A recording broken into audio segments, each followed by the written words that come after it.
Hello everyone, new day new beginning.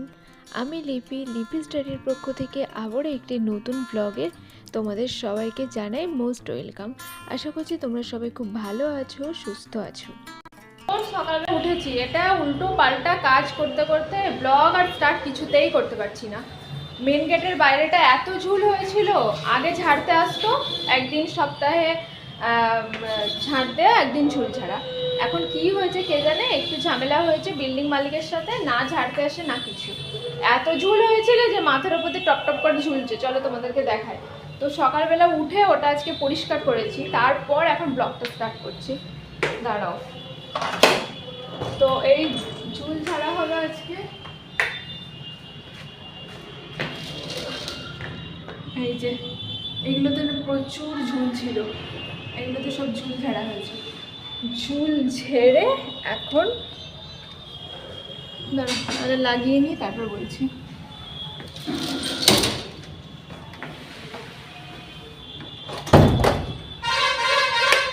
ঝুল ঝেড়ে এখন বাকি সব কাজ হলো। এদিকে ওই কাজের দিদি এসে ঘর ফর মুছে দিয়ে গেল, তো সব একবারে পরিষ্কার হয়ে গেছে। মেনলি ভাবছিলাম ওই দিদি আসার আগে ঝুলটা ঝেড়ে নেব, নাহলে খুব অসুবিধা। আর আজকে ওয়েদার তো খুব সুন্দর, একেবারে মেঘলা যাকে বলে। কালকে তো বলছে প্রচুর বৃষ্টি হবে, তারপর কালকে রাতে তো প্রচুর সোয়েটার কাছা হচ্ছে, সোয়েটারগুলো শুকিয়ে গেছে, মেশিন থেকে তো এমনিতেই শুকিয়ে বেরোয়, তাই একদম আর ঝামেলা হয়নি। যাই হোক, গুড মর্নিং এভরিওয়ান, কেমন আছো সবাই? আশা করছি সবাই খুব ভালো আছো, আমরাও খুব ভালো আছি। আর আজকের ব্লগটা আমি এখান থেকে স্টার্ট করছি, তো তোমরা দেখতে থাকো, আশা করছি তোমাদের ভালো লাগবে।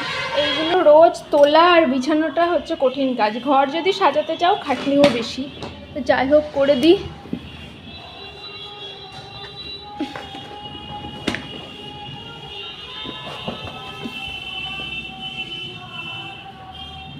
আমার ঘর থেকে কিন্তু পুরো আমি একদম জাতীয় সঙ্গীত শুনতে পাই, এখন শুনতে পাচ্ছি। এটা দেখো কীরকম লাগছে, দেখলে ভয় লেগে যাবে না বলো?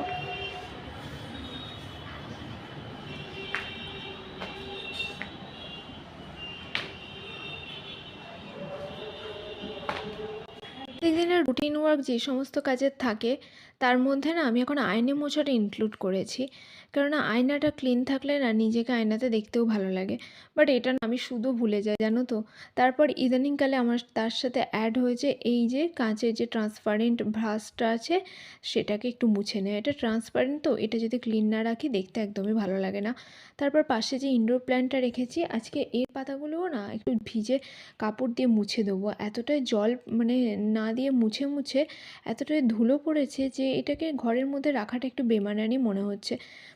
তাই ভাবলাম হাতে যেহেতু অনেকটা সময় আছে, বাড়িতে কেউ নেই, আমি একা, এই টুকটাক কাজগুলো কিন্তু সময় বের করে করে নেওয়া যেতেই পারে। এখন যাব একটু নিচে, কয়েকটা জিনিস কেনার আছে। জিনিস বলতে 2 প্যাকেট মুড়ি নেব আর সর্ষের তেল আনবো। আর আজকে সন্ধ্যাবেলায় একটু বানানোর প্ল্যান আছে, স্যান্ডউইচ বানানোর প্ল্যান আছে। তো গরম মশলাটা শেষ হয়ে গেছে, একটু গরম মশলা নিয়ে আসবো। তার জন্য ব্যাগ নিয়ে যাই, কেননা মুড়ির প্যাকেট আনতে গেলে তো ব্যাগ নিয়ে যেতেই হবে, নইলে না অত বড় মানে মুড়ি সে হাতে ধরে ধরে আনতে হবে। তাই ভাবছি এগুলো ঝটপট করে নিয়ে চলে আসি। মুড়ি আনতে যাব বলতে, কাজের দিদিটাকে আমি প্রত্যেক সপ্তাহে মুড়ির প্যাকেট দিই, বিস্কিটের প্যাকেট দিই, এই সমস্ত কিছু দিই। তো ভাবছি যে আজকেও গিয়ে নিয়ে আসি। আজকে দেওয়ার কথা ছিল, কিন্তু আমি তো আজকে মানে কালকে আনা হয়নি বলে দিতে ভুলে গেছি, তাই এখন গিয়ে মানে নিয়ে আসতে যাব। বাড়ি থেকে আসার পর এই জুতোগুলো আর মুছে রাখা হয়নি। আর যে শ্যুটা আছে, সেই শ্যুটা আমি যখন পড়তে যেতাম টিউশনে তখন পরে যেতাম।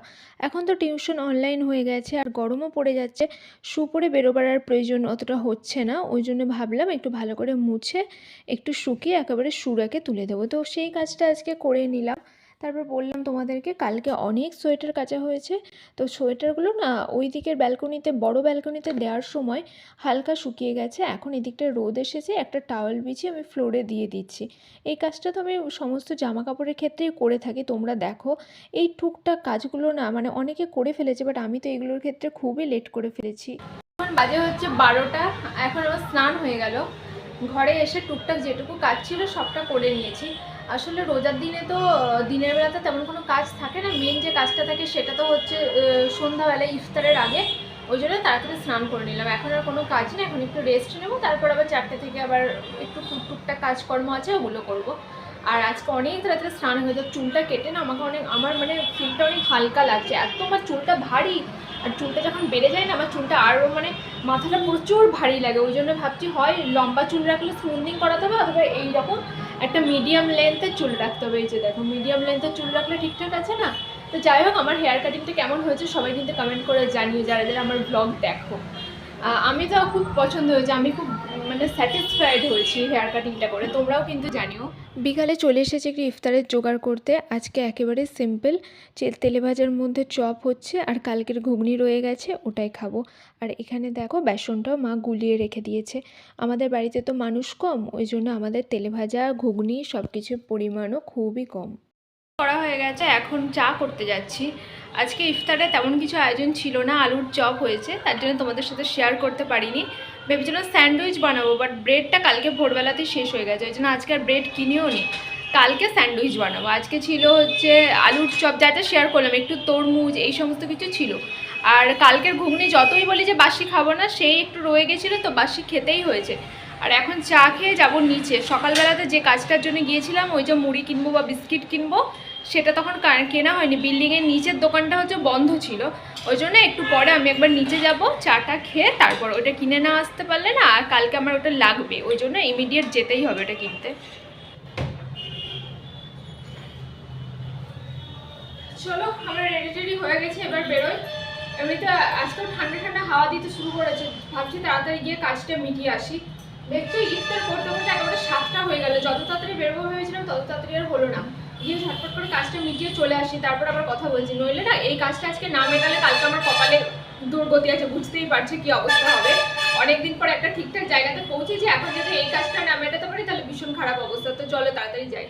রাস্তাটা একটু ফাঁকা ছিল, আমি নিচে গিয়ে একটু দাঁড়িয়েছিলাম। আমাদের বিল্ডিংয়ের সামনে একটা ফাঁকা মতো জায়গা আছে, ওখানে সবাই দেখি সন্ধ্যাবেলা বসে থাকে, একটা উঁচু মতো বসার জায়গাও আছে।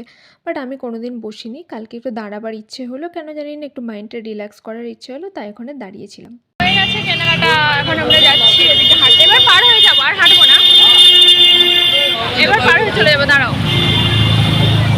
আমি আইসক্রিম নিয়ে নিয়েছি, অরুণ আইসক্রিমের বার। এখন যাচ্ছি বাড়ি গিয়ে এখন অরুণ আইসক্রিম খাবো। একটু আগেই এসে গেছি, এসে হাত মুখ ধুয়ে ফ্রেশ হয়ে নিলাম। আর এখন ফোনটা চার্জে একটু দেওয়া ছিল, ভাবলাম একটু ফোনটা দেখি, সব কিছু চেক করি, আর একটু ভাত টাত বসিয়ে তারপর আইসক্রিমটা খাবো। আইসক্রিমটা কিনলাম ঠিক আছে, বাট খেতে খুব সুন্দর, কিন্তু দামের দিকটা আমার মনে হচ্ছে একটু বেশি অন্যান্য আইসক্রিমের থেকে। একটা ছোট্ট বার ছিল, যে বারটার দাম নিল হচ্ছে 70 টাকা। এই যেটা দেখছো এটাই ছিল, তবে খেতে তো অসাধারণ, অন্যান্য আইসক্রিমের থেকে একেবারেই অন্যরকম স্বাদ। আমার ভালো লেগেছে, কিন্তু মনে হচ্ছে দামটা একটু হলেও হাই আছে। দেখো পুরো বাদামে ভর্তি, অনেকটা না পেস্ট্রিও খেতে, তো আমার তো ভীষণ ভালো লেগেছে। সবসময় না খেলেও মাঝে মধ্যে খাওয়া যেতেই পারে। স্যান্ডউইচ বানানোর কথা ছিল, তার জন্য গরম মশলা পাউডার চলে এলো, কিন্তু আজকে স্যান্ডউইচ বানানো হলো না। স্যান্ডউইচ আমরা ইনশাল্লাহ কালকে বানাবো, কালকে স্যান্ডউইচ বানানো হবে। হ্যাঁ, এখন বেজে গেছে রাত 11টা, এখন আমাদের মানে খাওয়ার সময়। আমরা এখন তোমাদের দাদাভাইয়ের জন্য একটু তরকারি তুলে রাখছি, কেননা ওর একটু ফিরতে লেট হবে, তাই আমি ভাবছি তরকারিটা তুলে রেখে দিই, নইলে এটু হয়ে যাবে, ওটা দেবো ঘেঁটে যাবে, এটা তো ঠিক ভালো দেখায় না, ওই জন্য এটা সুন্দর করে তুলে রেখে দিলাম।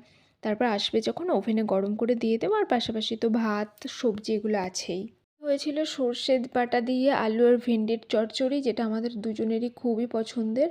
আর দেখো আমার পেট এত ভরা না, এত ভালো ভালো মানে আমার পছন্দের খাবার দিয়ে আমি ঠিক করে ভাত খেতে পারছি না। ইফতারের পর না এরকমই হয়। আমাদের খাওয়া দাওয়া হয়ে গেছে, আজ আমরা অনেক তাড়াতাড়ি খাওয়া দাওয়া করে নিয়েছি। 11টার সময় বেডে যাওয়া মানে আমাদের কাছে স্বপ্ন। আমরা 12টা, 12:30, 1টা, 1:30 এরকম বেজে যায়, এত দেরি হয়ে যায়। আজকে খুব তাড়াতাড়ি হয়ে গেছে।